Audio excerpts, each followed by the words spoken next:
welcome to YOUCANIC. Here we have a Volvo. It's a 2020 Volvo XC90, and we're gonna run a troubleshooting on this car. We're gonna do a health check. There is a few warning messages on this vehicle, so we're gonna take a look at what those are and what could be causing them. So we're plugged in the YOUCANIC scanner into the OBD2 port, and then what we'll do is we'll go to diagnostic.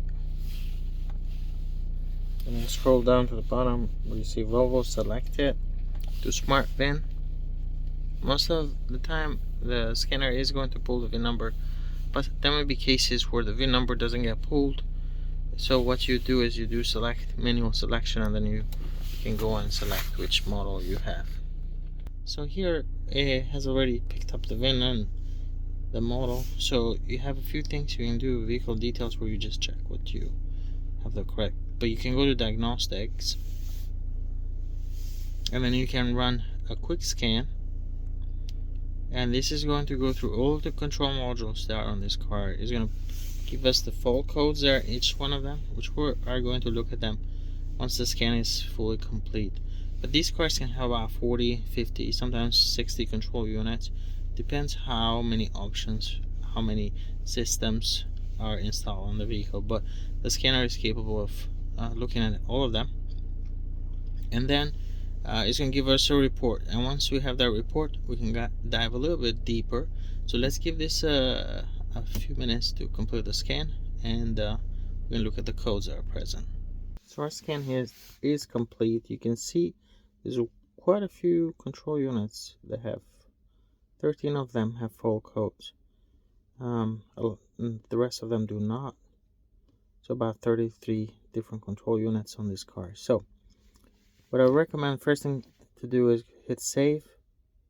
And you can email the report or print it, but just at least hit save so it's stored. Now if we open any of these, or just hit report here at the bottom, and you scroll down, and you can see all these different full codes.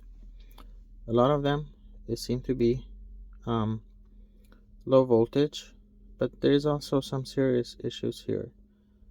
Headlight input signal message fault, serial data received, so there's no communication with the headlight. That's why one of the issues we had was headlight malfunction.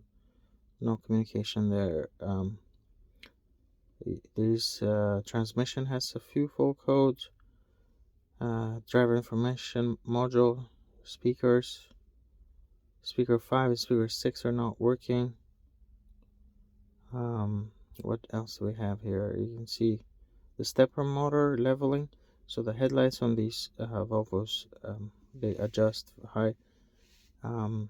They're like adaptive headlights, so when there's no cars in front of you, they can aim higher, so that the stepper motor is defective there.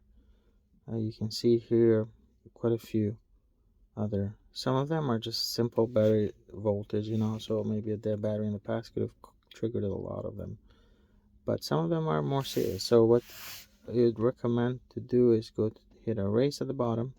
This will go through all the different control modules, and it will clear codes that are no longer present, no longer detected, and that is a good starting step. So because you can't focus on all these full codes all at once, so what you want to do is you erase it, then start the car, drive it for a few minutes, do that driving cycle a couple of times.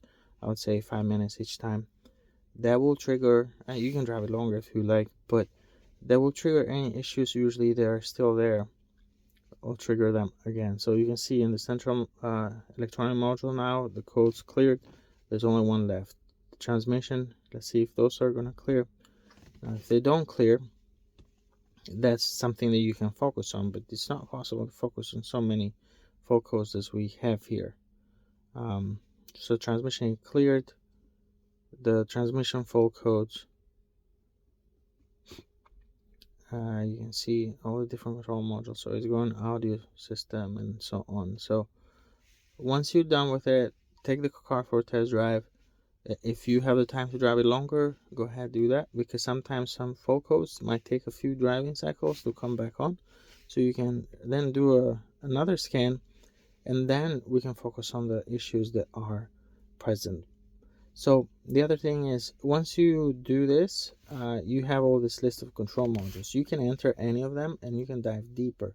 So what you can do is you can look at live data. For example, you can do active tests where you basically enter a control module, and then you can control the switches or the motors or pumps, depending which control module you're entering. Because if you enter center electronic control module, you're going to control a lot of the lights on these cars and the Volvos and stuff. But if you enter the transmission, you'll have a couple tests for the transmission and so on. If you enter the ABS, you're going to have active tests where you can control the ABS pump on and off and things like that, or maybe live data where you can look at live wheel speed sensor data. You can see that had no full code ABS, but that doesn't mean we cannot enter it. Now the clearing command is still going, so you can see a lot of these codes cleared up, and there's still a few left. 1, 2, 3. Let's see if that one. Yep. So those are the only full codes that are left. Now, like I said earlier, just drive it and you might have a couple more that pop up, but at least you don't have a list of like 20 different fault codes. You don't know where to start.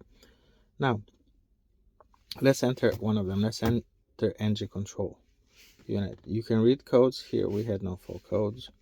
You can clear them, but there isn't any. So go to live data, hit old data, and you have so many data points that the engine monitors on these Volvos. So engine, from coolant, from AC pressure, from fuel pressure, from camshaft position sensors, and so on. You can have the units values over there. These get updated live.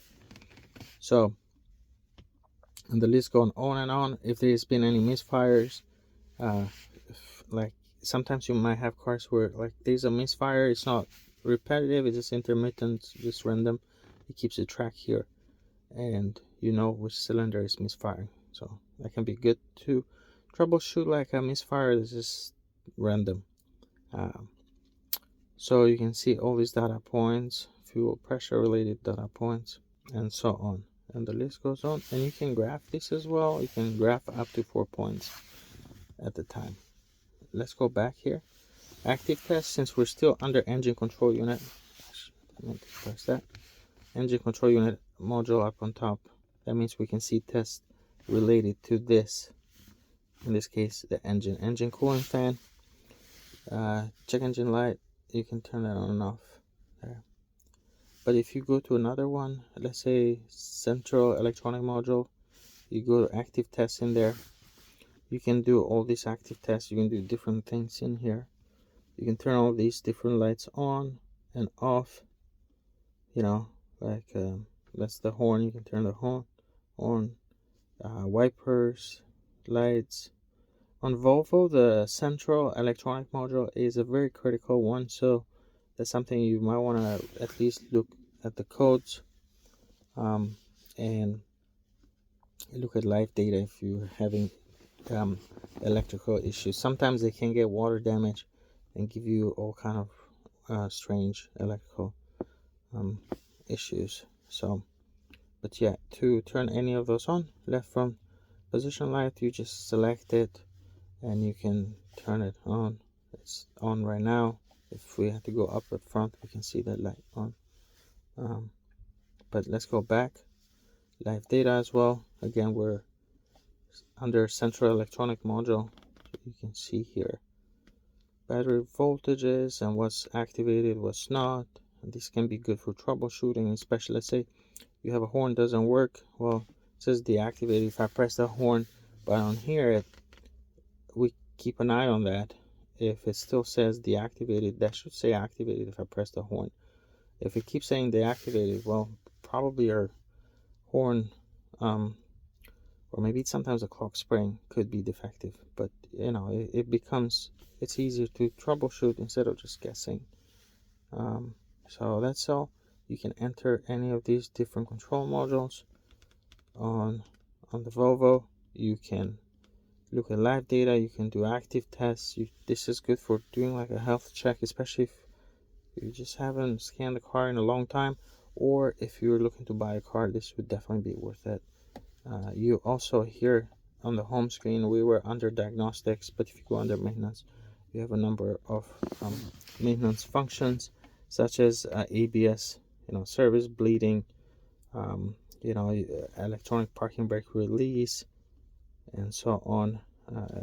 The position sensor, oil reset, steering angle sensor, just to name a few. So some of them might not apply, like a DPF is not going to apply on this gasoline engine, but a lot of them will.